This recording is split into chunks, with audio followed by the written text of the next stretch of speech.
पीले दांत वाली बहू। रंजना कभी ब्रश नहीं करती थी। उसे कितनी बार उसके माँ बाप ने डांटा, लेकिन उसका कोई असर उस पर होता ही नहीं था, जिस कारण से उसके दांत पीले पीले हो जाते हैं। शादी के बाद अरे बहू, वैसे तो तुझ में कोई कमी नहीं है, पर तेरे दांत इतने पीले कैसे हैं बेटा? कैसे मतलब? कोई सर्जरी थोड़ी ना कराइए। वो तो क्या नाम, मैं ब्रश नहीं करती थी तो पीले हो गए। अब क्या करूं? आप कहें तो लाल करवा लूं या फिर काले? यार ये क्या है, क्यों माँ से लड़ रही हो? लड़ रही हूँ? अरे मैं लड़ रही हूँ या ये बोल रही है कि दांत पीले हैं, पीले।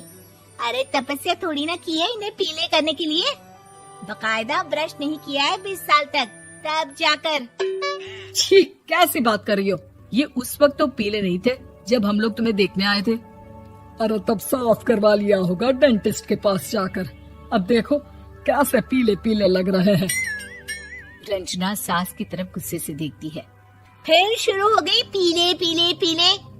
अरे पीले तो तब भी थे जब मेरे हाथ का रसगुल्ला उड़ा उड़ा कर खा रही थी और बोल रही थी, लड़की नहीं गुणों का खजाना दे रहे भाई साहब आप। खैर, अब वो लोग करते भी तो क्या करते, पीले दांत वाली बहू पल्ले पड़ी थी तो झेलना तो था ही। एक दिन कीर्तन में रंजना गाना गा रही थी। अरे कमला बहन, माँ का द्वार है, यहाँ तो सब शुद्ध होकर आते हैं, फिर अपनी बहू को ब्रश भी नहीं करवाती तुम। दूर से पीले पीले दांत भक्ति में बाधा उत्पन्न कर रहे हैं। अरे कोई 2 साल की बच्ची थोड़ी ना लेकर आई हूँ मैं बहू बनाकर।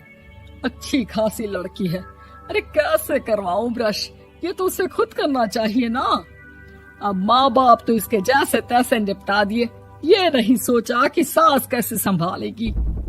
सास बहू को लेकर घर आ जाती है, लेकिन सोच लेती है कि अब इसे लेकर कहीं नहीं जाएगी। अगले रोज बहू कहती है, अरे क्या हो गया, मंदिर नहीं जाना क्या? कीर्तन का वक्त हो रहा है। मेरी मधुर वाणी से कान्हा जी जागते हैं और सोते हैं। आप तो जानती है ना उनकी भक्ति में कितना मन लगता है मेरा। वो क्या है ना, तबीयत ठीक नहीं लग रही है मेरी, आराम करूंगी मैं। तबीयत ठीक नहीं लग रही? अभी तो मिथुन के गाने पर नाच रही थी आप, और अब बोल रही है कि तबीयत ठीक नहीं लग रही। अरे भक्ति में मन लगा लो सासू माँ, ऊपर जाना है, क्या मुंह दिखाओगी आप? हाँ? सास को बहू की बात पर गुस्सा आ जाता है। मैं क्या मुंह दिखाऊंगी, इसकी चिंता तो ना कर, समझी? अपने मुंह की चिंता कर, जो ये पीले पीले दांत लेकर हर जगह पहुंच जाती है। पता है लोग कितना मजाक बनाते हैं।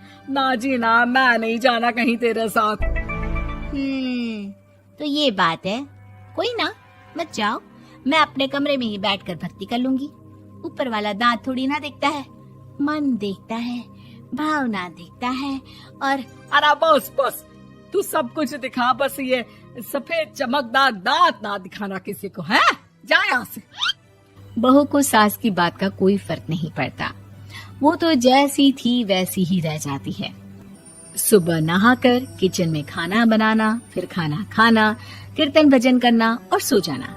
एक दिन, माँ जी मैं सहेली के घर जा रही हूँ, शाम को लेट आऊंगी। हाँ हाँ तो जाना, मैंने कौन सा तेरी आरती करनी है घर पर बैठकर। रंजना सहेली के घर जाती है, जहाँ वो पार्टी में जाने की तैयारी कर रही होती है। अरे शिखा, कहाँ जाने की तैयारी कर रही है? मैं गलत वक्त पर आ गई क्या? अरे नहीं यार, उल्टा सही वक्त पर आई है। मैंने ये साड़ी और ज्वेलरी निकाली है यार, शाम को इनके ऑफिस की एक पार्टी में जाना है। बताना कैसा लग रहा है ये सब? नहीं यार, इस ड्रेस के साथ तो वो वाली ज्वेलरी अच्छी लगेगी। हाँ हाँ सही बोल रही है, मैंने ध्यान ही नहीं दिया। वैसे तो हमेशा से मस्त फैशन सेंस रखती है। तो बड़ा जाती होगी ना पति के साथ पार्टी में। रंजना कुछ नहीं बोलती, बस सोचती है कि यार काश ये बात सही हो जाती, पर मैं क्यों नहीं जाती पार्टी में? क्या इन लोगों की कोई पार्टी होती नहीं होगी? रंजना घर आती है और रात में पति से सवाल करती है, एक बात बताइए, आप मुझे किसी पार्टी में क्यों नहीं ले जाते? क्या आपकी यहाँ ऑफिस में पार्टी नहीं होती? पति बेचारा क्या कहता कि दांत पीले हैं तुम्हारे इसलिए।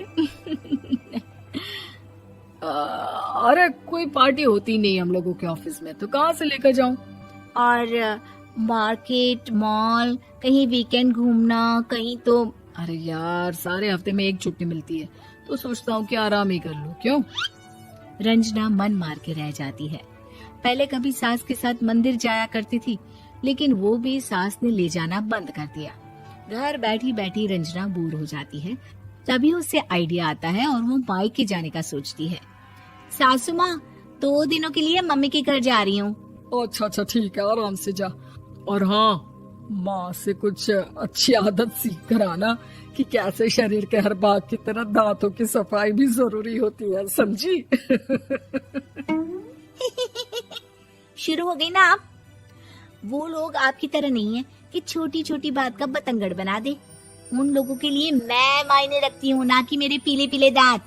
रंजना माँ को बिना बताए उन लोगों को सरप्राइज देती है, लेकिन जैसे ही वो दरवाजे पर पहुंचती है, अंदर देखती है कि घर वाले कहीं जा रहे होते हैं। अब माँ, काश रंजना दीदी के दांतों वाली प्रॉब्लम नहीं होती, तो वो भी हम लोगों के साथ चलती ना बुआ जी की बेटी की शादी में। हाँ बेटा, लेकिन अब उसे कौन समझाए कि उसको उसके पीले दांत नहीं दिखते, लेकिन उसके आसपास के लोगों को कितना एम्बैरेसिंग फील कराते हैं। मुझे तो कितनी बार उसके स्कूल की टीचर ने शिकायत की कि उसके साथ कोई लड़की बैठना भी नहीं चाहती, और ना ही कॉलेज में कोई उससे बात करना चाहता था। लेकिन पता नहीं क्यों उसे ये बात समझ में ही नहीं आती। कोई कमी नहीं है उस लड़की में, बस यही कि दांत पीले हैं। वो तो भला हो जीजा जी और उनकी माँ का, जो दीदी को जैसी है वैसे ही रखा हुआ है। रंजना को अपने घर वालों की बात सुनकर बहुत दुख होता है। वो सोचती है कि वो क्या करे, लेकिन फिर वो सीधा डेंटिस्ट के पास जाती है, अपने दांत चमकाती है और कसम खाती है कि वो रोज ब्रश करेगी। अरे क्या हो गया? तुम तो 2 दिनों के लिए गई थी ना, पर कोई ना, अच्छा है, चलो आ गई तो। रंजना सास के सामने आकर खड़ी हो जाती है और पूरी स्माइल करती है, उसके चमकदार दांतों को दिखाती हुई। हैं? चले मंदिर। माँ, मुझे माफ कर दीजिए, मैंने आप लोगों को बहुत एम्बैरेसिंग फील करवाया। मैं आज से रोज ब्रश करूंगी।